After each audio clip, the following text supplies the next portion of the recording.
Good morning mga kalapatids. Time check tayo, it's 9:27 AM. Nakapag-visa tayo, naka-uniform tayo, dala ko na yung bag kong pagre-referee. So, may good news tayo. Hindi pa nagme-message ang secretary na na-release na ang mga ibon sa Weather B. Ngayon, sana a bit later pa para hindi ako maggahol mamaya. So pabiyahe na tayo ngayon sa basketball court. It's about 10 minutes drive. Hindi naman kalayuan. So samahan nyo ako sa pag-abang mamaya. And I hope mga later pa nila pakawala ng mga ibon. Let's go! Yun, good morning mga kalapatids again. Dito na tayo. Kararating lang natin sa basketball court. So yan. Andito na tayo. Nakatawag na nga pala yung secretary natin. At ay sinabihan ako na na-release na ang mga young birds ng 9:30 with light wind sa south. So 9:30, medyo may gahul ako ng konti niyan. So hopefully makaabot tayo. Update ko na lang kayo mamaya sa abangan. Okay? See you later guys. Good afternoon mga kalapatids. I made it. Tarating na ako sa bahay, pagod na pagod ako. Very crucial yung 2 semi-final games ng basketball today. Time check tayo. 1:20. So, sana meron na tayong dumating ng ibon.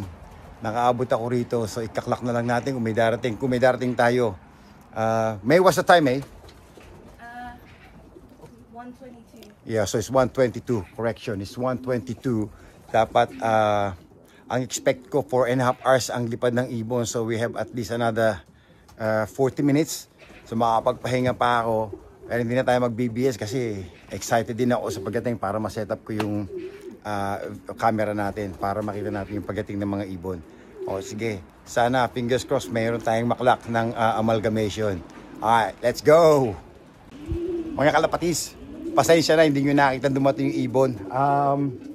Actually, paglabas ko, kumain lang ako. Paglabas ko, dumating nga yung ibon. So, yung camera natin, hindi ko na na-set up. Ito yung camera, oh. Hindi ko na na-set up, oh. Nakatutok siya doon, oh. Naglan yung ibon, bumagsak dito. Tapos, nag-trap siya agad. Ito, mapapakita ko sa inyo kung ano yung time niya nung dumating.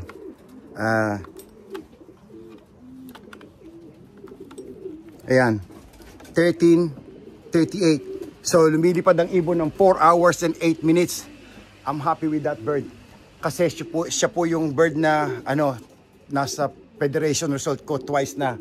So, fingers ko sana nasa top siya ng amalgamation result. I'm happy with him. I'm so happy today. Kahit pagod na pagod ako. Let's go. Sana magdatingan pa yung iba. So, 13 pa hihintayin natin. But again, isa na amalgamation race. Hindi natin alam kung anong oras dating ang mga ibon. At saka kung makakauwi pa sila, yun ang tanong. Kasi medyo malayo-layo na yan. As you can see, umiinit na yung temperature. Masyado rin umiinit ngayon. No? Tumaas na yung temperature. Again, maganda ang weather. Hinawaan ko yung ibon. Hinawaan ko. Medyo nag-lose weight siya. So, but I'm happy for her. She's a good pigeon. Ano po yan? Bandi na Billy. Yan. Asan na siya? Come on, girl. Where are you?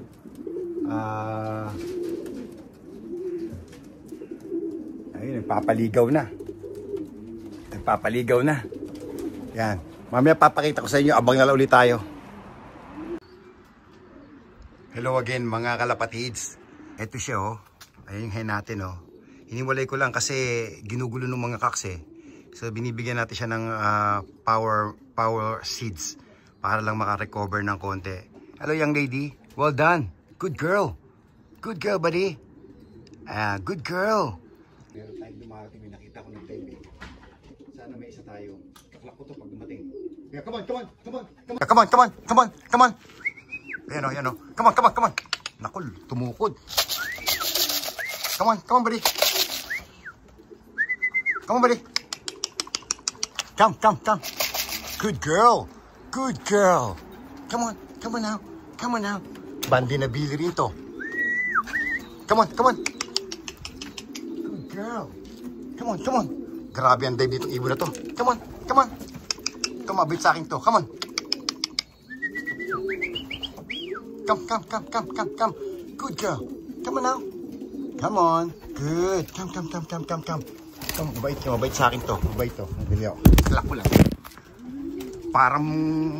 Parang ano, ang bilis ng dive niya pag ganun doon. Tapos bumalik. So dito siya galing. Dito sa likuran dito. Pero tama yung dating niya. Oh, I'm happy with that. I'm so happy with that. So may dalawa na tayo. Okay. Sana may makabalik pa. On a good time. Pero ang laki ng gap eh. Ang laki ng gap. Pero sana may dumating pa. Sana.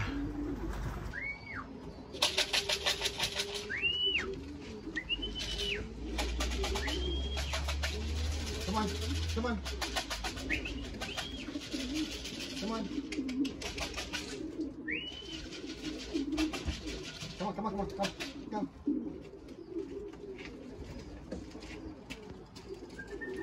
Come on, girl. Good girl. Come on, three. Come on. Come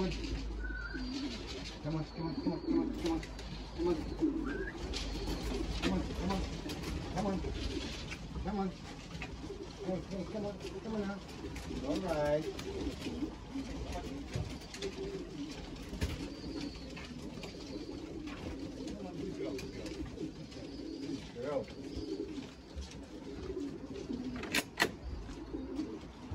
We have 3 birds.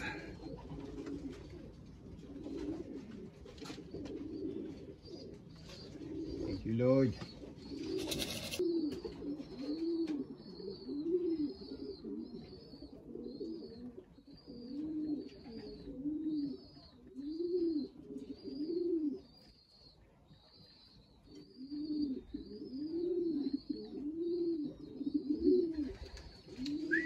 Come on, fight. Come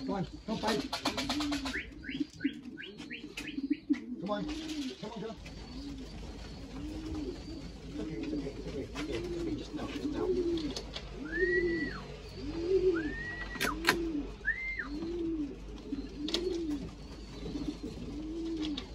Come on. May isa pa tayo. Doon sa kabila doon. Come on.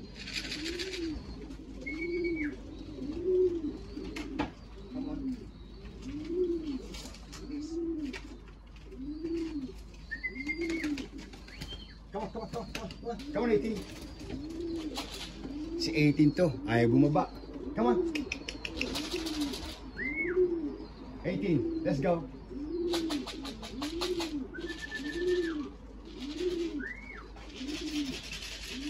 Come on.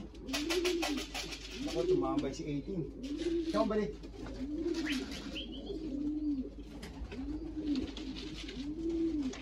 Come on.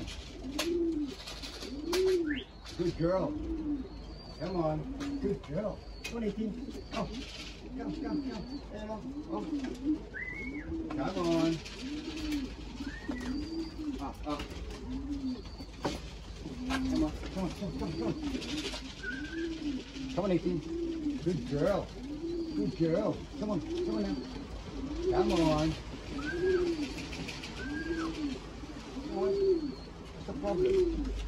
What's the problem? There you go. Eto, kuha natin si 18. Ayan si 18. Ayan, Bandy na Billy. Come on.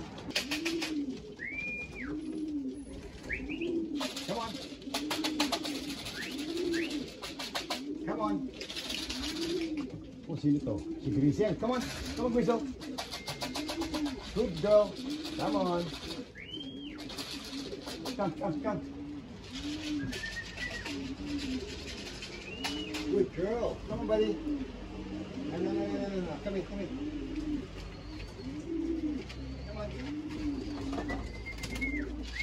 Come on, girl. Good girl. Come on, girl. Come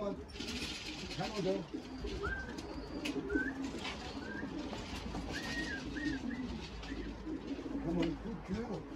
Come on. Good No, it's okay, it's okay. It's okay. It's okay. Hey. Meron tayong 6 pigeon na clock ngayon sa amalgamation. Ayan. Total pigeon we clock. Ayan. Bali, first bed pigeon natin, 1338. Followed by that. Ayan, 57, 03, 205, 206, 207. Let's go! Mga kalapatids, share ko lang sa inyo. Ito, oops, natatakot sa camera eh. Ayan. Itong ibon na to, guys, blue-pied. Great granddaughter na super blue. 13 times first. Siya po yung pang-apat nating ibon ngayon ng amalgamation 285 kilometers. Yan guys, binibigyan ko ng power seeds ang mga ibon. Tapos binigyan ko sila ng special grits. Yan. Meron silang tubig na nakalagay sa basket at the moment. Isa-isahin ko sila kasi guguloy sila ng mga cocks dito sa young bird section eh. Tapos yung tubig nila nilagyan ko ng strike 2 powder. So anything na natukan nila doon sa basket as a crate o nainom nilang tubig, kung nakainom sila, then at least mawawash out yung mga bacteria o yung mga dumi na sa katawan nila. So hindi ko iti-treat yan, imo-monitor ko sila kasi 1 week naman eh, hindi naman sila mag-raise next week yung mga cocks naman. Yeah, para makita nyo na landing ng mga ibon pagdating. Meron tayong mga ibon na tumutukod. Siyempre pagod na yung mga yan, no? So mga babies yan. So I'm actually impressed with our 6 birds na dumating. Impressed talaga ako sa kanila, especially the first one.